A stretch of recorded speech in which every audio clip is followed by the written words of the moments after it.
Alors qu'il a longtemps été l'un des acteurs stars de la série Stargate SG-1, Christopher Judge a depuis investi une autre franchise mondiale et a même été largement récompensé pour ce rôle bien différent. Après de petits rôles dans MacGyver, Sirène ou encore Le Prince de Bel-Air, Christopher Judge a rencontré le succès en rejoignant le casting de Stargate SG-1, à voir ou revoir sur Amazon Prime Video.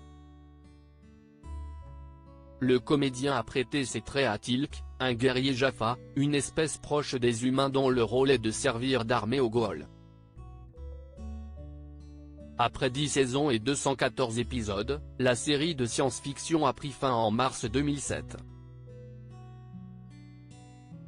Depuis, Christopher Judge n'a pas chômé. Stargate SG-1, l'acteur est devenu la star d'un des jeux vidéo les plus populaires au monde après avoir cartonné dans Stargate SG-1. Christopher Judge s'est tourné vers le doublage de séries d'animation, X-Men, Evolution, Les Fous du Volant, ou encore de jeux vidéo, Def Jam Vendetta, ou World of Warcraft.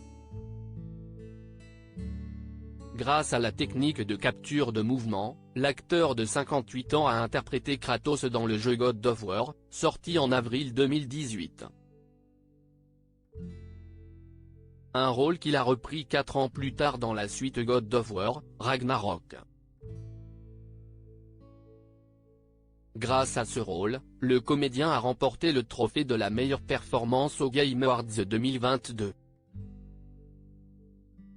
Une blessure à l'origine du retard du jeu vidéo God of War, Ragnarok. C'est sur son compte Twitter que Christopher Judge avait révélé que la sortie du jeu God of War, Ragnarok a été repoussée à cause de sa santé.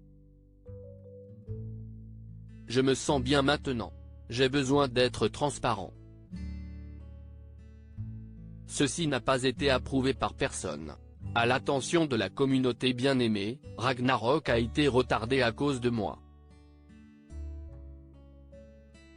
En août 2019, je ne pouvais plus marcher.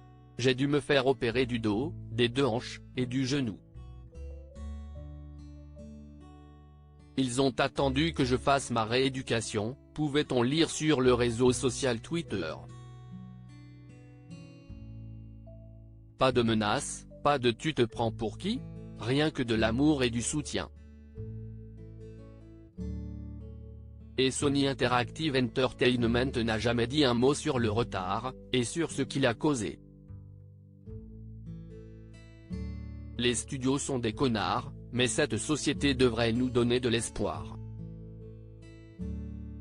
En juillet 2022, Sony Interactive Entertainment avait finalement confirmé que la sortie du jeu était pour le 9 novembre de la même année sur PlayStation 4 et PlayStation 5.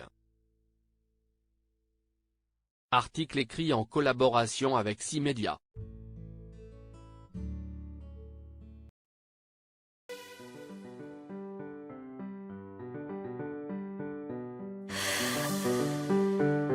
The